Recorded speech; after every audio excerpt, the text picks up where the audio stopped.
첫 회에서 AI 서비스가 한꺼번에 밀려온다고 제가 말씀드렸는데, 그렇다면 도대체 얼마나 많은 서비스가 출시되고 있고, 또 그 가운데 사람들이 가장 많이 쓰는 AI 서비스는 뭔지 한번 정리를 해보겠습니다. 5월 25일 현재 구글 플레이 스토어에는 330만 개의 앱이 등록되어 있고요. 애플 앱스토어에는 약 200만 개의 앱을 제공한다고 합니다.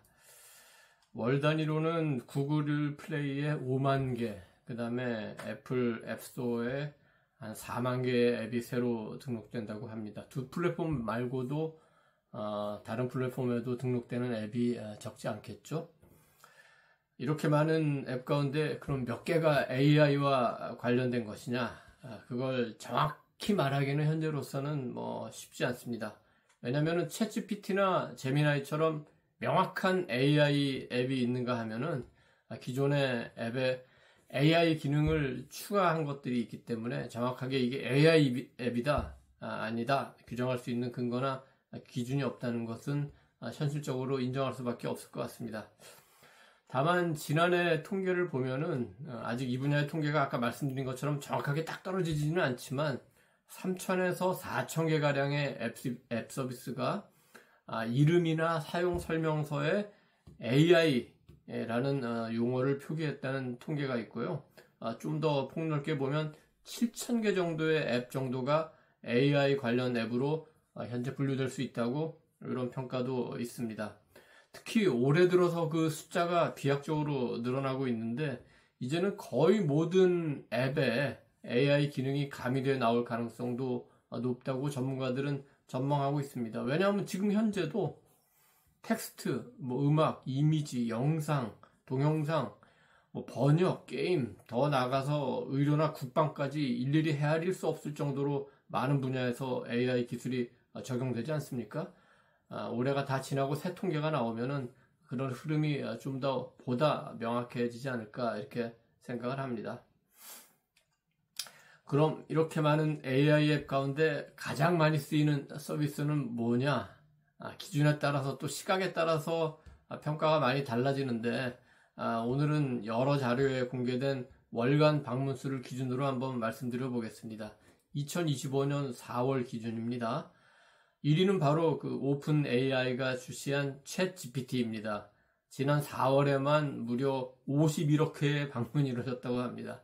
전 세계 인구가 약 82억 정도니까요. 조금만 있으면 전 세계 사람 전체가 그러니까 산술적으로만 계산하면은 챗 GPT를 쓸 수도 있겠네요.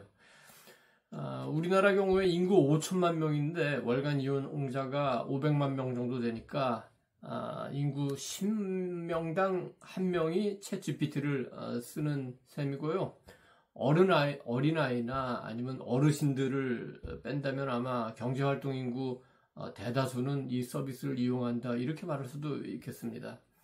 챗GPT는 대화, 글쓰기, 연구, 브레인스토밍, 코딩의 데이터 분석까지 다양한 기능을 소화하고 있기 때문에 일종의 만능 플레이어다 이렇게 이제 얘기할 수 있는데 나중에 이제 다시 한번 자세하게 말씀드리겠지만 만능 플레이어라는 그 개념이 굉장히 중요합니다. 왜냐면 저도 이제 이 유튜브를 찍으면서 이 앱에서는 뭘 쓰고 이 앱에서는 뭘 쓰고 이렇게 옮겨 다니는데 그게 아니라 그 모든 거를 딱 앱 하나에 통합시켜 가지고 텍스트건 이미지건 음악이건 영상이건 번역이건 그 하나의 서비스가 궁극적으로 모든 그 서비스를 다 커버한다. 그래서 현재 그런 플랫폼을 놓고 오픈 AI와 구글이 경쟁할 가능성이 굉장히 높다고 봅니다. 이 문제는 추후에 별도로 한번 다시 좀 자세하게 설명을 해보겠습니다. 전 세계 사람들이 두 번째로 많이 방문해서 사용하는 AI 서비스는 텍스트나 이미지를 기반으로 해가지고 동영상을 생성해주는 소라입니다. 아마 시험 삼아서도 본인이나 강아지, 동물, 꽃 같은 식물 등을 소재로 동영상 만들어 보신 분 많으실 겁니다. 최근에는 해상도가 굉장히 향상이 됐고 그 비디오의 제작 시간이 몇십 초 단위에서 훨씬 더 늘어나고 이런 좀 진전을 보이고 있습니다. 소라는 뭐 챗 GPT하고 마찬가지로 오픈 AI 서비스 제품입니다. 지난달에 약 7억 회에 걸쳐서 서비스가 이용됐는데 최근에는 이제 비슷한 서비스에 제공하는 구글의 Veo3 이런 여러 가지 비슷한 AI들의 강력한 도전을 받고 있기도 합니다. 서비스 방문자 수로 보면 3위는 챗 GPT 등 관련사의 모든 서비스를 모아놓은 포털 또는 플랫폼 개념인 오픈 AI입니다. 방문자를 놓고 볼 때 현재로서는 AI 서비스 분야에서는 오픈 AI의 영향력이 가장 크다고 볼 수 있다 이렇게 얘기하겠습니다. 왜냐 1, 2, 3위가 전부 오픈 AI와 관련된 거니까요. 오픈 AI가 이제 AI를 대표하는 서비스 또는 이제 플랫폼이 됐다고 말을 제가 지금 뭐 얘기했는데 또 그와 관련해서는 여러 가지 스왓이라고 그러죠. 강점, 약점, 기회, 위기 요인들이 또 한꺼번에 등장을 하고 있습니다. 그 부분은 또 다음에 별도로 또 자세하게 얘기할 기회가 있을 것 같습니다. 4위는 구글의 챗 GPT 라이벌인 제미나이, 그 다음에 5위는 번역 서비스 DeepL, 6위는 캐릭터 AI, 7위는 샵 AI 어시스트, 8위는 클로드, 9위는 미드저니, 10위는 좋아하시는 분 많죠? 퍼플렉시티입니다. 4위 제미나이는 지난달에 약 4억 회가 이용됐는데 최근에 구글에서 업그레이드 모델이 나오고 구글이 갖고 있는 여러 가지 그 다양한 컨텐츠, 유튜브, 인스타그램, 지메일, 구글 드라이브 등 막강한 데이터를 기반으로 AI를 통합적으로 서비스하기 시작하면서 이용률이 굉장히 그 증가를 하고 있습니다. 그리고 또 블라인드 성능 테스트를 해보면은 제미나이가 굉장히 그 기능이 좋다는 평가를 지금 많이 받고 있습니다. 구글은 제가 2001년에서 2002년 미국에서 대학원 다닐 때 그 클래스메이트들이 저보러 너 아직 야후 쓰냐? 하면서 이제 알려준 게 구글이에요. 검색을 해보니까 굉장히 그때 공부하는데 도움되는 자료들을 쉽게 찾을 수 있어서 그 이후로 저도 이제 구글을 쓰기 시작했는데 제가 다시 2004년에서 2008년까지 워싱턴 특파원으로 미국에 갔습니다만 그때는 이미 이제 구글이 서치 엔진 시장은 전 세계를 다 장악을 했고 또 그 당시에 뭘 하고 있었냐면은 미국 전역의 도서관 그리고 전 세계의 유명 도서관에 있는 모든 그 서적과 자료들을 디지털화하는 그 작업을 하고 있었습니다. 그래서 당시에 제가 구글이 뭘 저렇게까지 하나 그런 생각을 했는데 이제 와서 보니까 막강한 데이터, 막대한 지식을 그때부터 축적하고 있었고 그것이 지금 AI 서비스를 확장하는데 결정적인 역할을 하는 거 아닌가 이런 생각을 하기도 합니다. 5위는 이제 번역 서비스를 하는 독일 기업 DeepL이 차지했는데 번역 서비스를 제공하는 AI는 많지만 그 중에서도 DeepL은 정확도가 굉장히 높다 이런 평가를 받고 있습니다. 앱에 들어가면 맨 처음에 깊은 번역, 명확한 연결이라는 구호가 나옵니다. 세계에서 가장 정확한 번역기를 스스로 표방하고 있고 인공신경망 기술을 이용해서 원문의 뜻뿐만 아니라 뉘앙스까지 살려준다는 그런 주장을 하고 있습니다. 오늘 아마 이 제 방송 그 스크립트를 좀 만들어 가지고 저도 DeepL을 한번 넣어서 얼마나 뉘앙스를 살려주는지 한번 살펴보라고 합니다. 6위는 캐릭터 AI.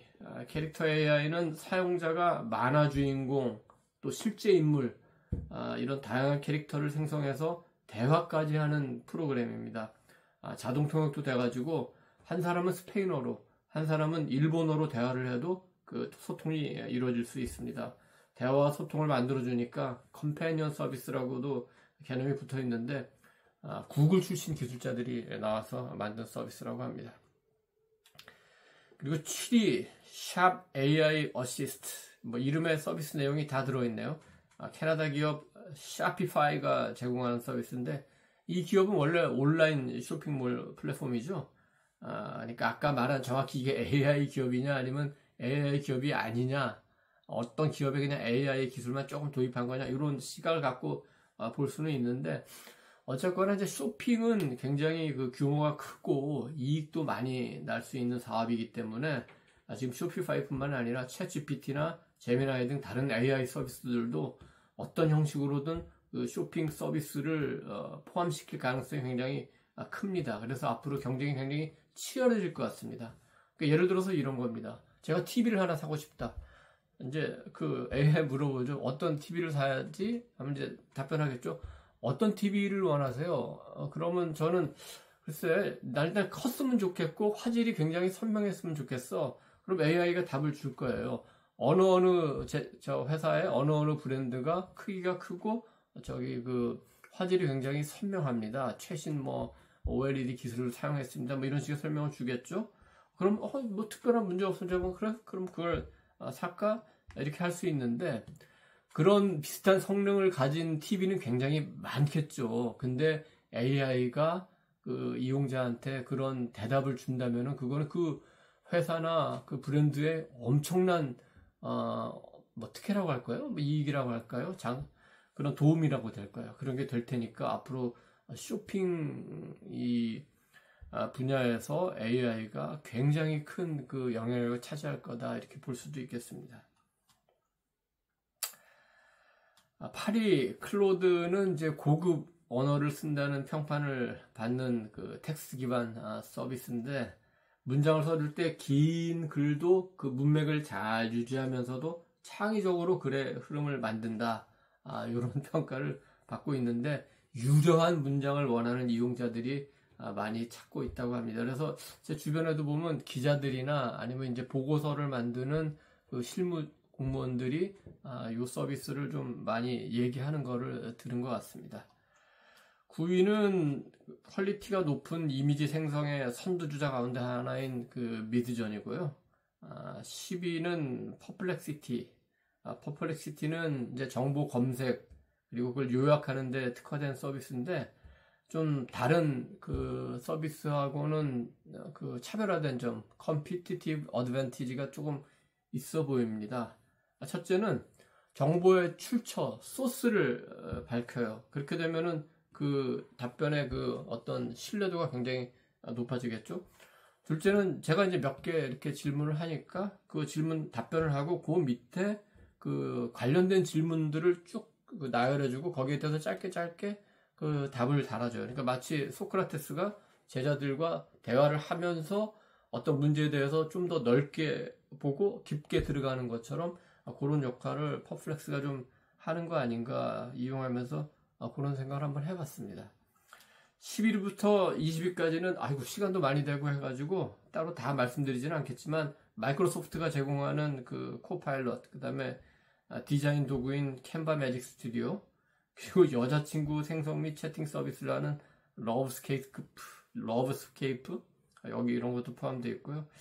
한때 세계를 놀라게 했던 중국의 딥시크 AI는 그 방문자 수위에서는 800만 회로 22회 턱걸이를 했네요. 시간이 벌써 많이 됐는데 제가 사용순위 10이나 20이 뭐 AI 서비스를 표로 만들어서 여기 뭐 댓글이나 붙이거나 아니면 다른 웹사이트에 올릴 수는 있겠지만 처음에도 말씀드렸지만 이 분야가 새롭게 떠오르고 있기 때문에 평가나 통계의 기준이 굉장히 모호한 경우가 많고 또 변화도 굉장히 심합니다. 그래서 오늘 제가 말씀드린 순위는 오늘의 그냥 스냅샷 정도로 생각하시는 게 좋을 것 같고요. 이게 길면은 다음 주 또 짧으면 오늘 안에도 순위는 또 바뀔 수가 있겠죠.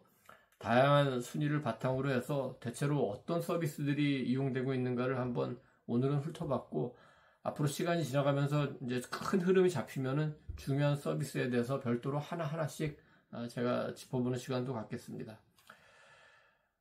그리고 다음 편에는 이런 이제 AI 제품들이 활발하게 서비스를 하고 있는데 그럼 실제로 이 서비스로 돈을 버는 기업은 누구인가 이걸 한번 따져보겠습니다. 옛 속담에 재주는 곰이 부리고 돈은 사람이 번다고 했는데 실제로 그런지 아닌지 한번 살펴보겠습니다. 여러분 감사합니다.